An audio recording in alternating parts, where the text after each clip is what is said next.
प्रिय साथियों, आज हम पढ़ेंगे फिजिक्स क्लास 12 के अंतर्गत यूनिट फर्स्ट का चैप्टर सेकंड, जिसका नाम है स्थिर विद्युत विभव तथा धारिता। इसके अंतर्गत हम प्रश्न बैंक का क्वेश्चन पढ़ेंगे, संधारित्र वाला। क्वेश्चन है, संधारित्र किसे कहते हैं, इसका सिद्धांत समझाइए। संधारित्र, जिसको इंग्लिश में कहते हैं कैपेसिटर या कंडेंसर, दोनों शब्दों से इसको पुकारते हैं। कैपेसिटर कहो या कंडेंसर कहो, बात एक ही है। तो संधारित्र है क्या? तो संधारित्र को समझने के लिए थोड़ा सा इसकी जो डेफिनेशन है, इसकी डेफिनेशन को समझने के पहले हम लोगों को इसका जो सिद्धांत है वो सिद्धांत समझना पड़ेगा।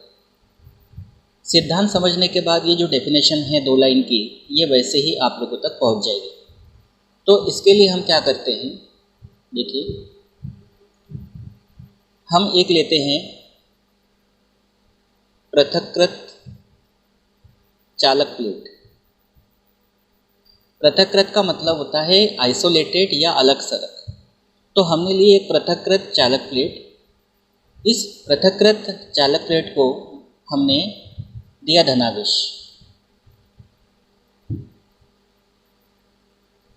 धनावेश दिया, प्लस की आवेश कह सकते हो आप।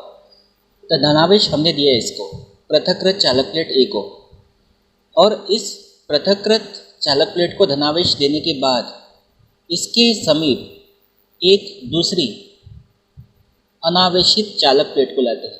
चालक प्लेट वो भी है जिसको हम लाने वाले हैं, लेकिन ये अनावेशित है। जैसे मान लीजिए ये चालक प्लेट है, लेकिन ये चालक प्लेट कैसी है? अनावेशित है। मतलब इस पे ना तो धनावेश है और ना ही ऋणावेश है, मतलब इसमें धनावेश और ऋणावेश बंधे हुए हैं। तो ये अनावेशित चालक प्लेट है, हम इसको लिख देते हैं अनावेशित। अनावेशित चालक प्लेट।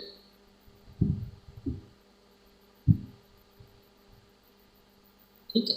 अगर हम इसका नाम ए दे देते हैं, इसका नाम हम बी दे दें, तो इस तरह से हमारी है आवेशित चालक प्लेट।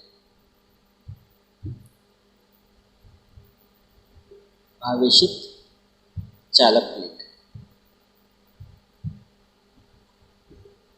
अब हम क्या करते हैं, और साथ में ये है कैसी है? पृथक्कृत है। पृथक्कृत चालक प्लेट है जिसको हमने क्या दिया? धनावेश दिया। अब हम क्या करते हैं, ये जो अनावेशित चालक प्लेट है, इस अनावेशित चालक प्लेट को आवेशित चालक प्लेट के समीप लाते हैं। तो इसको हम लेके आते पास में, ये यहाँ लेके आए, ये इसको बी नाम दे देते हैं। ये जो अनावेशित चालक प्लेट है, इसी को हम लेके आए आवेशित चालक प्लेट जो कि पृथक्कृत है उसके पास। लेके आने के बाद यहाँ पे होती है प्रेरण की घटना, और प्रेरण की घटना के द्वारा ये जो प्लेट बी है, इस प्लेट बी के समीपवर्ती या निकटवर्ती तल पर ऋणावेश और दूरवर्ती तल पर धनावेश आ जाता है। प्रेरण की घटना के द्वारा समीपवर्ती तल पर ऋणावेश और दूरवर्ती तल पर धनावेश आ जाता है। ये जो ऋणावेश होता है, ये जो ऋणावेश है, ये ऋणावेश जो है ये प्लेट ए के विभव को कम करता है। ऋणावेश क्या करता है? ऋणावेश प्लेट ए के विभव को कम करता है। और जो धनावेश होता है, धनावेश, ये धनावेश क्या करता है? ये धनावेश प्लेट ए के विभव को बढ़ाता है। तो इस तरह से ये जो ऋणावेश है, ये प्लेट ए के विभव को या चालक प्लेट ए के विभव को कम करने का प्रयास करता है या कम करता है, और जो धनावेश है ये प्लेट ए के विभव को बढ़ाता है। तो हमारे पास, हमको यहाँ पे धारिता को बढ़ाना है। धारिता का मतलब सी, हमको धारिता को बढ़ाना है, और धारिता का सूत्र होता है C बराबर Q/V। ये धारिता का सूत्र है, C बराबर Q/V।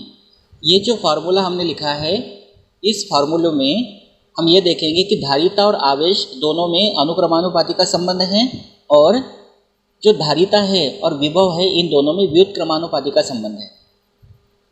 व्युत्क्रमानुपाती का संबंध इस तरह से हम इसको लिख सकते हैं कि जो धारिता है और आवेश है दोनों में अनुक्रमानुपाती का संबंध है, क्योंकि C ऊपर है तो Q भी ऊपर है, समानुपाती का संबंध है। और जो धारिता है और विभव है इनमें व्युत्क्रमानुपाती का संबंध है।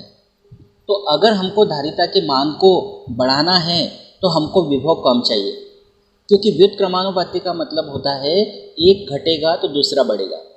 और हम जानते हैं कि जो ऋणावेश है ये ऋणावेश क्या कर रहा है, प्लेट ए के विभव को कम कर रहा है और हमको विभव कम होगा तभी धारिता बढ़ेगी, क्योंकि C और V दोनों में व्युत्क्रमानुपाती का संबंध है। तो ये ऋणावेश हमारे काम का है और धनावेश क्या कर रहा है, विभव को बढ़ाने का प्रयास कर रहा है प्लेट ए के विभव को। अगर प्लेट ए का विभव बढ़ेगा तो धारिता कम हो जाएगी और हमको धारिता कम नहीं करना है, कम नहीं चाहिए, धारिता के मान को बढ़ाना है। धारिता का मतलब धारण करने की क्षमता। तो धारिता के मान को हमको बढ़ाना है तो विभव हमको कम चाहिए। और विभव कम कब होगा, जब ऋणावेश ज़्यादा रहेगा। तो यहाँ पे ऋणावेश भी है धनावेश भी है। अगर हम ये कर दें कि जो प्लेट बी है इस प्लेट बी का संबंध अगर हम पृथ्वी से कर देते हैं, तो ये जो सारा का सारा जो धनावेश है ये सारा का सारा धनावेश चला जाएगा पृथ्वी में। और धनावेश पृथ्वी में चला जाएगा तो ऑटोमेटिकली जो ऋणावेश है वो बढ़ जाएगा। क्यों? क्योंकि अगर मान लीजिए आपके पास जैसे एक पात्र है, इस पात्र में दूध और पानी है। अगर आपने इसको गर्म करके पानी की मात्रा को निकाल दिया तो पानी की मात्रा को निकालने के बाद दूध जो है वो ऑटोमेटिकली बढ़ जाएगा, या दूध की जो कॉन्सेंट्रेशन है, जो सांद्रता है एक तरह से कहे, वो ऑटोमेटिकली बढ़ जाएगी। तो आपको क्या करना है, यहाँ से धनावेश को कम करना है। धनावेश जब कम हो जाएगा तो प्लेट बी पर केवल ऋणावेश बचेगा और प्लेट बी पर जो ऋणावेश बचेगा वो प्लेट ए के विभव को कम करेगा। और प्लेट ए के विभव को जब कम करेगा तो इस सूत्र के अनुसार C बराबर Q/V के अनुसार, क्योंकि C और V में व्युत्क्रमानुपाती का संबंध है, इस सूत्र के अनुसार विभव का मान जब कम होगा तो धारिता का मान क्या हो जाएगा, अधिक हो जाएगा।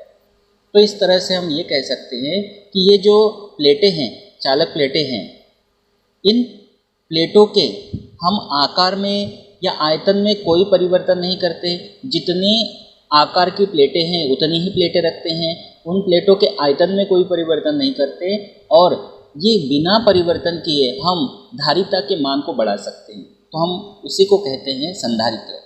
तो संधारित्र क्या है? संधारित्र वह युक्ति है जिसके द्वारा किसी चालक के आकार या आयतन में बिना परिवर्तन किए उसकी धारिता बढ़ाई जा सकती है। और धारिता कब बढ़ेगी? जब विभव कम होगा। तो इस तरह से संधारित्र की डेफिनेशन है, संधारित्र वह युक्ति है जिसके द्वारा किसी चालक के आकार या आयतन में बिना परिवर्तन किए उसकी धारिता बढ़ाई जा सकती है। अब देखिए, हमने प्लेट बी का संबंध पृथ्वी से कर दिया तो सारा का सारा धनावेश पृथ्वी में चला गया। अब प्लेट बी को अगर हम मान लीजिए प्लेट ए के समीप लाते हैं तो ऋणावेश और प्लेट ए के समीप आएगा, जिसके कारण से विभव और कम होगा।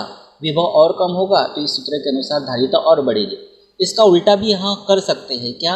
अगर प्लेट बी को प्लेट ए से दूर ले जाते हैं तो दूर ले जाने पर क्या होता है, ये प्लेट ए का विभव बढ़ता है, तब धारिता घटती है। लेकिन हमको धारिता के मान को घटाना नहीं है, हमको धारिता के मान को बढ़ाना है। इसीलिए यहाँ पर हम ये देख पा रहे हैं कि अगर प्लेट बी को प्लेट ए के समीप लाते हैं तो प्लेट ए का विभव कम होता है और कम होता है, जिससे धारिता इस सूत्र के अनुसार और बढ़ जाती है। हालांकि अगर प्लेट बी को दूर लेकर जाएंगे प्लेट ए से तो प्लेट ए का विभव बढ़ेगा तो धारिता घटेगी। तो आप ये ध्यान रखिए कि प्लेट ए जो है, इस प्लेट ए का विभव जब कम होगा तो इस सूत्र के अनुसार धारिता बढ़ेगी। तो इस तरह से ये संधारित्र का सिद्धांत है। देखिए, सिद्धांत के लिए हम क्या करेंगे, यहाँ पे हमने क्या किया, प्लेट ए को धनावेश दिया, प्रेरण की घटना के द्वारा प्लेट बी के समीपवर्ती तल पर ऋणावेश आ गया और दूरवर्ती तल पर धनावेश आया। और ऋणावेश क्या करता है, प्लेट ए के विभव को कम करता है और धनावेश प्लेट ए के विभव को बढ़ाता है। लेकिन हमको चाहिए विभव कम, तभी हमारी धारिता बढ़ेगी। तो हम क्या करते हैं, प्लेट बी का संबंध पृथ्वी से कर देते। यही चित्र है, रिपीट यहाँ बनाया है, धनावेशों को जाते हुए दिखाया है। तो प्लेट बी का संबंध पृथ्वी से करने से यहाँ पे प्रेरित जो धनावेश होगा वो सारा का सारा धनावेश पृथ्वी में चला जाएगा, क्योंकि आप जानते हैं पृथ्वी इतनी विशाल चालक है कि उसे कुछ आवेश देने से या उससे कुछ आवेश लेने से उसके विभव में कोई परिवर्तन नहीं आता। तो इस प्रकार प्लेट बी पर केवल ऋणावेश बचा है, और ऋणावेश बचने के कारण प्लेट ए का विभव कम होगा, और प्लेट ए का विभव कम होगा तो सूत्र C = Q/V के अनुसार धारिता बढ़ेगी। तो इस तरह से ये इसका सिद्धांत है। आप इसको एक बार पढ़ सकते हैं। क्या किया हमने, मान लो ए एक पृथकृत चालक प्लेट है जिसे धनावेश दिया गया है। इसके समीप अनावेशित चालक प्लेट बी लाने पर प्रेरण द्वारा निकटवर्ती या समीपवर्ती तल पर ऋण आवेश तथा दूरवर्ती तल पर धनावेश उत्पन्न हो जाता है। प्रेरित ऋण आवेश चालक ए के विभव को कम करने का प्रयास करता है, जबकि प्रेरित धन आवेश चालक ए के विभव को बढ़ाने का प्रयास करता है। किंतु ऋणावेश ए के अधिक निकट है, अतः उसका प्रभाव अधिक पड़ता है। फलस्वरूप चालक ए का विभव कम हो जाता है, जिससे सूत्र C = Q/V के अनुसार चालक ए की धारिता बढ़ जाती है। मतलब यहाँ ये है कि अगर यहाँ पे आप धनावेश को पृथ्वी में नहीं भी लेकर गए तो ऋणावेश प्लेट ए के निकट है तो इसका प्रभाव अधिक होगा। तो कुल मिला के ये ऋणावेश क्या करेगा, प्लेट ए के विभव को कम करेगा धनावेश रहने के बावजूद। और अगर सारा का सारा धनावेश पृथ्वी में चला जाए तो फिर तो टेंशन ही नहीं है, केवल ऋणावेश ही बचा है, और जो ऋणावेश बचा है वो प्लेट ए के विभव को और कम कर देगा, जिससे धारिता और बढ़ जाएगी। अब देखिए, यदि चालक प्लेट बी का संबंध पृथ्वी से कर दिया जाए तो स्वतंत्र धनावेश, मतलब जो धनावेश आया था प्लेट बी के दूरवर्ती तल पर, पृथ्वी में चला जाता है और प्लेट बी पर केवल ऋणावेश ही बचा रहता है। अतः चालक ए का विभव और कम हो जाता है, फलस्वरूप उसकी धारिता और बढ़ जाती है। इसी प्रकार यदि प्लेट बी को प्लेट ए के क्रमशः समीप लाया जाए तो विभव V का मान और कम हो जाता है। इसका विभव प्लेट ए का, जिससे धारिता बढ़ती जाती है। और यदि प्लेट बी को दूर ले जाए तो धारिता कम होती जाती है, अर्थात चालक की धारिता में इच्छानुसार हम परिवर्तन कर सकते हैं। तो कहने का मतलब है, अगर हम 2-3 लाइन में संधारित्र के सिद्धांत को कहें, संधारित्र क्या है वो तो आपने समझ लिया कि संधारित्र एक ऐसी युक्ति है जिसके द्वारा किसी चालक के आकार या आयतन में बिना परिवर्तन किए उसकी धारिता बढ़ाई जा सकती है। अगर हम 2 लाइन में इसके सिद्धांत को कहें तो हम कह सकते हैं कि जब हम किसी अनावेशित चालक के समीप पृथ्वी से संबंधित, क्योंकि प्लेट बी का संबंध पृथ्वी से किया, आवेशित चालक के समीप पृथ्वी से संबंधित अन्य चालक लाने पर, किसी आवेशित चालक के समीप पृथ्वी से संबंधित अन्य चालक को लाने पर आवेशित चालक की धारिता बढ़ जाती है। मतलब प्लेट ए आवेशित चालक के समीप पृथ्वी से संबंधित अन्य चालक को लाने पर आवेशित चालक की धारिता बढ़ जाती है। 2 चालकों के इस समायोजन को ही संधारित्र कहते हैं, और यही क्या है, संधारित्र का सिद्धांत है। और एक बात और है, जो संधारित्र है उसको अगर हमको दर्शाना है तो हम किस तरह से दर्शाएंगे, तो संधारित्र को जो दर्शाने का तरीका है वो इस तरह का होता है। ये संधारित्र को दर्शाने का तरीका है। तो इस तरह से हम संधारित्र को अगर दर्शाना है तो ऐसे दर्शा सकते हैं। और यहाँ पे जो 2 प्लेटें हैं, दोनों प्लेटों के बीच में हम कोई माध्यम या तो वायु या निर्वात या इसके अलावा अन्य कोई विद्युत रोधी पदार्थ जो ऊष्मा विद्युत का कुचालक हो, दोनों प्लेटों के बीच में वायु या निर्वात के अलावा अन्य कोई विद्युत रोधी या कुचालक पदार्थ जैसे अभ्रक, मोम, कांच, कागज, तेल, अभ्रक, मोम, कांच, कागज, तेल इत्यादि रख दिए जाते हैं। तो इस तरह से आप समझ गए। और एक बात ध्यान रखना है, अगर संधारित्र की 2 प्लेटों का, अब इसको संधारित्र हमने कह दिया, संधारित्र की 2 प्लेटों के बीच में अगर K परावैद्युतांक का कोई माध्यम भरते हैं तो अगर संधारित्र की धारिता C है तो कोई माध्यम अगर है, माध्यम को भरते हैं तो संधारित्र की धारिता हो जाती है Kc। मतलब पहले संधारित्र की धारिता अगर C है तो दोनों प्लेटों के बीच में कोई माध्यम भरने पर, के परावैद्युतांक का माध्यम भरने पर संधारित्र की धारिता जो है उतनी गुनी हो जाती है, उतनी गुनी हो जाती है। मतलब संधारित्र की धारिता C है तो दोनों प्लेटों के बीच में अगर कोई माध्यम भरा है के परावैद्युतांक का तो उसकी धारिता हो जाएगी Kc। या हम सीधे शब्दों में ये कहें कि अगर दो प्लेटों के बीच में के परावैद्युतांक का कोई माध्यम भरते हैं तो संधारित्र की धारिता बढ़ जाती है, क्योंकि K का गुणा हो रहा है तो संधारित्र की धारिता बढ़ जाती है। तो इस तरह से ये हमने समझ लिया संधारित्र क्या है और संधारित्र का सिद्धांत। इसको आप बहुत अच्छे से तैयार कर लीजिए। फिर मिलते हैं अगले इंपॉर्टेंट टॉपिक के साथ अगले वीडियो में। Thank you.